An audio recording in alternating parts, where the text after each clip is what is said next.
रमजाखा police निया गहाय नहाय खरगनै बांलादेशी लाई थानाय सालाव सानजा दामसनि तामितंमानि जराव खरगनै बांलादेशी रगनो रमखा पुलिस आरनि बिसिङो खरगसांखा बोरै तै खरगसांखा चला बरगनो रमै लाइखा आगरतला रेलवे स्टेशन तै बरनि लगियो तै कुबुनि खरग बोरै इन्डियन रगनो बहायनो रमै लाइखा पुलिस अ पार्टी मुंनो रगै आगरतला जिआरपि थानाव कायसा मामला बहायनो खलाइजाखा तै 4 साल रमजागनाय रगनो दरबार नग तिसाजागनाय हनै कक्तमाव साइमानखा रमजागनाय रगनि मुं ओंखा रूपसी रानी बिनि कामि ओंखा बांलादेशनि कुमिल्लाव तै खरगसा बांलादेशनि मुं ओंखा शाकुल चन्द्र वैद्य बिनि कामि ओंखा बांलादेशनि चांदपुर तै रमजागनाय खरग बोरै इन्डियन रगनि मुं ओंखा लक्ष्मण सरकार दुइजेन नम दास तै सन्जित साहानो खबै सुमन देव आकर्षण बरगनो रमै 4 साल दरबानग তিসা জাগনাই হনি কক্তমাও সাইমানখা প্রায় সন্ধ্যা 5:30টার দিকে আমাদের কাছে একটা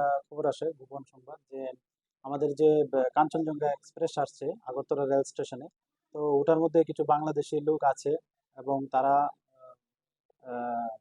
টাউটের হাত ধরে বাংলাদেশে যাবে এরকম খবর। তো যখন আমরা এরকম খবর পেলাম, আমরা জিআরপি থানা এবং আরপিএফ থানা এবং আমাদের যে গোয়েন্দা দপ্তর আছে, আমরা সব মিলিয়ে আমরা সব প্ল্যাটফর্মে এবং যা এক্সিট এবং এন্ট্রি পয়েন্টগুলো আছে আমরা সব জায়গাতে মানে চেকিং এ বসে যাই।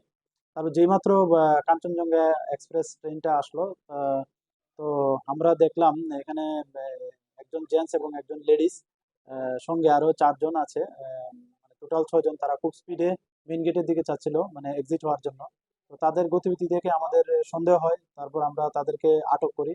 আটক করে জিজ্ঞাসাবাদ করলে তারা একে একে বলে যে 2 জন এখানে বাংলাদেশি আছেন এবং 4 জন তাদের বাড়ি এখানেই। তো তারপর আমরা আমাদের থানাতে নিয়ে আসি এবং একটা কেস আমরা নেই, মামলা নেই। তো এই মামলাতে তাদের 6 জনকে অ্যারেস্ট করা হয়েছে।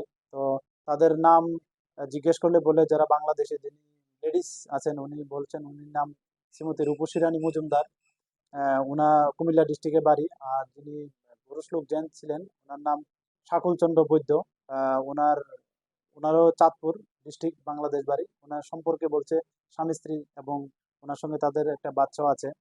তো আর যারা 4 জন সঙ্গে ছিল তাদের নাম হলো শ্রী লক্ষ্মণ সরকার, আর পরে আছে দ্বিজন নম দাস, তারপরে আছে সঞ্জিত সাহা এবং সুমন দেব। ওনাদের বাড়ি প্রত্যেকেরই সাউথ জয়নগর, যা আমাদের এডিনগর থানার অন্তর্গত। তো আমরা আজকে তাদেরকে মহামান্য আদালতে প্রেরণ করছি।